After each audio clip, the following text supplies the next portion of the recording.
एक व्यक्ति अपने जीवन से बड़ा दुखी था। उसकी हमेशा किसी न किसी से कुछ न कुछ लड़ाई चलती रहती थी। वह हमेशा समस्याओं से घिरा रहता था।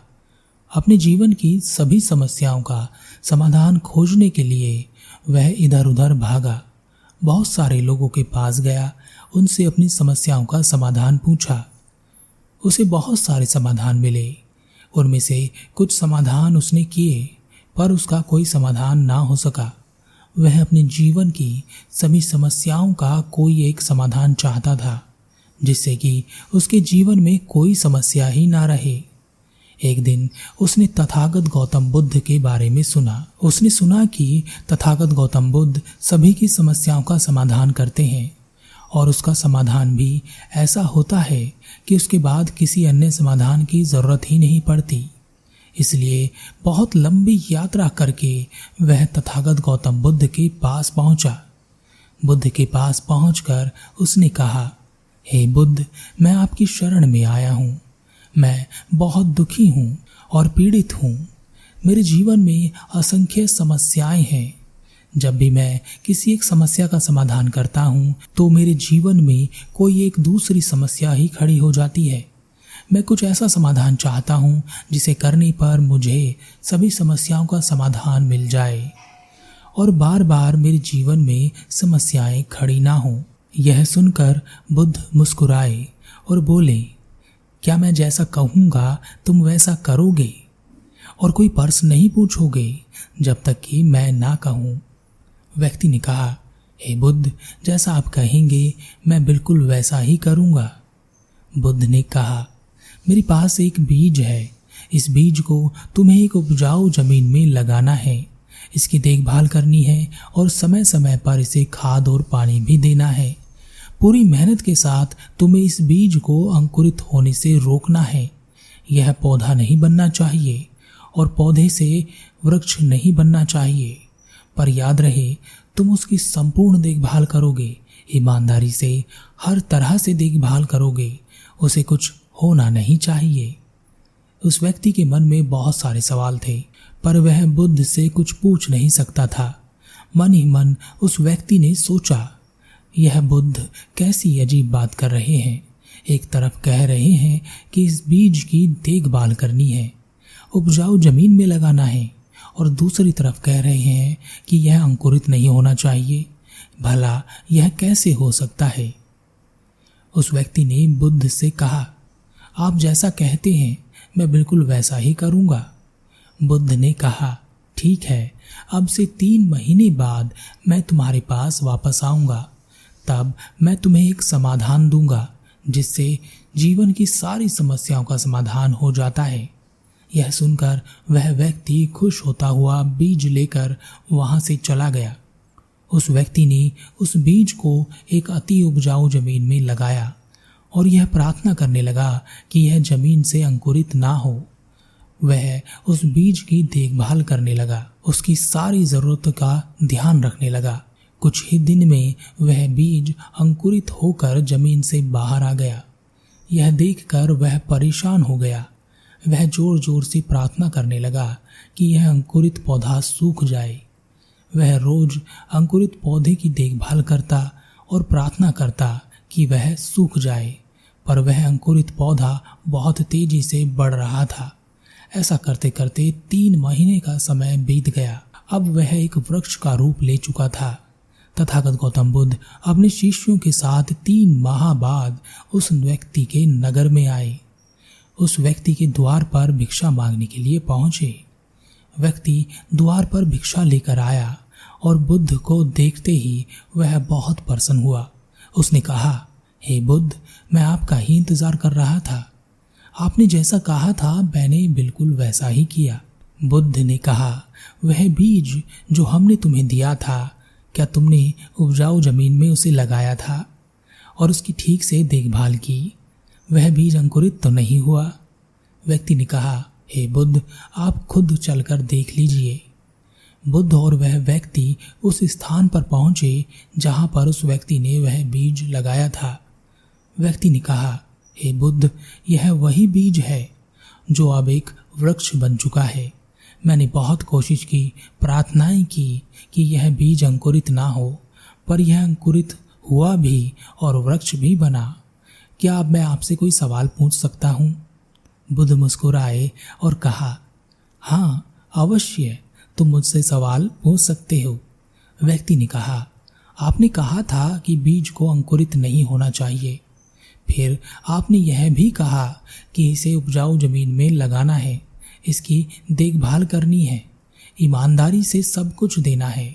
जब इसे अंकुरित नहीं होना चाहिए था तो इसे एक बंजर जमीन में लगाना चाहिए था या इसकी देखभाल नहीं करनी चाहिए थी। सुबह शाम इसकी जरूरत को पूरा करने के लिए नहीं आना चाहिए था। आप चाहते थे कि यह अंकुरित ना हो और आपने ऐसी व्यवस्था भी की जिससे हर हाल में इसे अंकुरित होना ही था। यह बात मेरी समझ में नहीं आई। अगर हमें किसी को बढ़ने नहीं देना है तो उसे पोषण नहीं देना चाहिए, और आपने तो विपरीत बात की। आप पोषण भी दे रहे थे और उसे बढ़ने भी नहीं देना चाहते थे। बुद्ध ने कहा, जब हम अपने जीवन में कोई गलती करते हैं तो वह एक बीज की तरह होती है, चाहे वह क्रोध, नफरत, लालच, काम, वासना के रूप में हो, सब एक बीज के रूप में होते हैं। इस बीज को अंकुरित होने से उसी समय रोका जा सकता है। अगर हम इसकी देखभाल ना करें, अपनी इस गलती को पोषण ना दें और उसे एक उपजाऊ जमीन ना दें, पर हम गलतियां करते हैं। उस गलती रूपी बीज को मन की उपजाऊ जमीन पर लगाते हैं। दिन रात हम उस बीज का ख्याल रखते हैं, उसे भूलते नहीं हैं, उसे पोषण देते रहते हैं। वह गलती रूपी बीज अंकुरित होता है, पौधा बनता है, फिर वृक्ष बनता है। उस वृक्ष पर समस्याओं के अनगिनत फल लगते हैं, दुविधा और चिंता के अनगिनत फल लगते हैं। उस एक छोटी गलती के कारण जीवन समस्याओं से भर जाता है। फिर वृक्ष जो तुमने लगाया है, इसके नीचे छोटे छोटे इसके जैसे नए पौधे उगने लगते हैं, फिर वह भी वृक्ष बनते हैं। इसी तरह एक गलती से दूसरी और दूसरी से तीसरी गलती होती जाती है, और उन अनगिनत गलतियों के कारण हम अनगिनत समस्याओं में घिरे रहते हैं, चिंता में मरते रहते हैं। व्यक्ति ने कहा, आप सत्य कहते हैं बुद्ध, क्या आप इसे और अधिक स्पष्ट करके समझा सकते हैं? बुद्ध ने कहा, एक व्यक्ति को किसी बात पर क्रोध आया। अगर वह व्यक्ति अपने क्रोध को समझकर उसे आने से पहले ही उसे शांत कर लेता है तो वह क्रोध का बीज मन में नहीं पड़ेगा। परंतु अगर यही व्यक्ति उस छोटे से उठते हुए क्रोध को आने देता है, तब वह क्रोध किसी न किसी और दूसरे व्यक्ति पर अवश्य निकलता है। फिर उन दोनों में आपस में कुछ कहा सुनी होती है, फिर अहंकार को चोट पहुंचती है, फिर और अत्यधिक क्रोध उत्पन्न होता है, एक दूसरे को नुकसान पहुंचाने का प्रयास होता है। इसमें और लोग भी शामिल हो जाते हैं। फिर बात बढ़ते बढ़ते इतनी बढ़ जाती है कि वह एक दूसरे को नुकसान पहुंचाने में लगे रहते हैं। जीने मरने का सवाल उत्पन्न हो जाता है। वह क्रोध का जो छोटा सा बीज था वह बड़ा वृक्ष बन जाता है। अब उसकी जड़ें गहराई तक जा चुकी हैं, उसे निकाल पाना इतना आसान नहीं है। तुम उसे ऊपर से काट दोगे तब भी वह दोबारा वापस आ जाएगा। इसी कारण हमारे जीवन में भी हमारी छोटी छोटी गलतियों के कारण, जिन्हें हम रोक सकते थे, जिनका होना इतना बड़ी जरूरत नहीं थी, हमने उन्हें होने दिया और अब वह बड़ी समस्याओं के रूप में हमारे सामने खड़े हैं। व्यक्ति ने कहा, हे बुद्ध, आप बिल्कुल सत्य कहते हैं। यही होता है, हम छोटी छोटी समस्याओं को बड़ा कर लेते हैं और फिर समस्याएं ही समस्याएं नजर आने लगती हैं। परंतु यह तो हो चुका, समस्याएं तो जन्म ले चुकी, अब हम उन समस्याओं से बाहर कैसे निकलेंगे? बुद्ध ने कहा, यह जो वृक्ष तुमने लगाया है, इसे अगर तुम अपने जीवन की समस्या समझो तो इसे हटाने के लिए तुम क्या करोगे? व्यक्ति ने कहा, अगर मैंने इसे ऊपर ऊपर से काट दिया तो यह फिर निकल आएगा, समस्या फिर से खड़ी हो जाएगी। तो मुझे इसकी जड़ के साथ इसे जमीन से उखाड़ना होगा, तभी यह वृक्ष समाप्त हो सकेगा। बुद्ध ने कहा, और अगर इस वृक्ष की कोई जड़ ज्यादा गहराई में रह गई और वह फिर से अंकुरित होकर पनप कर बाहर आ गई तो वह फिर से एक बड़ा वृक्ष बन जाएगी। व्यक्ति ने कहा, हे बुद्ध, तब आप ही बताएं कि मुझे क्या करना चाहिए। बुद्ध ने कहा, किसी भी जीव या विचार को पनपने के लिए पोषण चाहिए। जब उसे पोषण नहीं मिलेगा तब वह वृक्ष हो या कोई विचार समाप्त हो जाएगा। हम रोज अपने मन में नए बीज बोते हैं, उन्हें पोषण देते हैं और एक दिन वह समस्या के रूप में हमारे सामने खड़े हो जाते हैं। उन्हें पोषण देना बंद करना होगा। इस वृक्ष को खाद ना मिले, पानी ना मिले, उपजाऊ मिट्टी ना मिले तो एक दिन यह पेड़ सूख जाएगा और समाप्त हो जाएगा। ऐसे ही हमें अपने लालच को, अपनी नफरत को, अपने क्रोध को, अपनी काम वासना को पानी यानी पोषण नहीं देना चाहिए। हमें इससे बचना चाहिए, नहीं तो हमारा जीवन समस्याओं का घर बन जाएगा। वह व्यक्ति बुद्ध के चरणों में गिर गया और कहा, हे बुद्ध, आपकी बातें बिल्कुल सत्य हैं।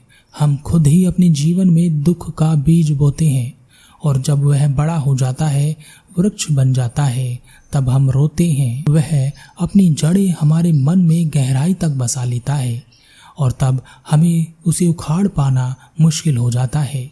लाख कोशिश करने पर भी हम अपने जीवन की समस्याओं से जूझते रहते हैं, उसका समाधान नहीं निकल पाता, क्योंकि हम अपने लालच को पोषण देते रहते हैं। आपने मुझे बिल्कुल सही मार्गदर्शन दिया है। मैं आज से ही अपने किसी भी दोष को पोषित नहीं करूंगा। हमारा जीवन जो आनंदमय होना चाहिए था, दुख और समस्याओं का डेरा बन चुका है। सुबह उठते ही और रात को सोने तक और सोने के बाद भी हम समस्याओं से गुजरते रहते हैं, चिंताओं में ही पड़े रहते हैं। कभी आँख खोलकर ठंडी बहती हवाओं को महसूस नहीं करते, अपने प्राण को महसूस नहीं करते, अपने आप को महसूस नहीं करते। बस दिन भर भागते रहते हैं एक ऐसी दौड़ की ओर जो कभी समाप्त नहीं होती। जीवन भर वह चलती रहती है, जीवन भर आप डरते रहते हैं।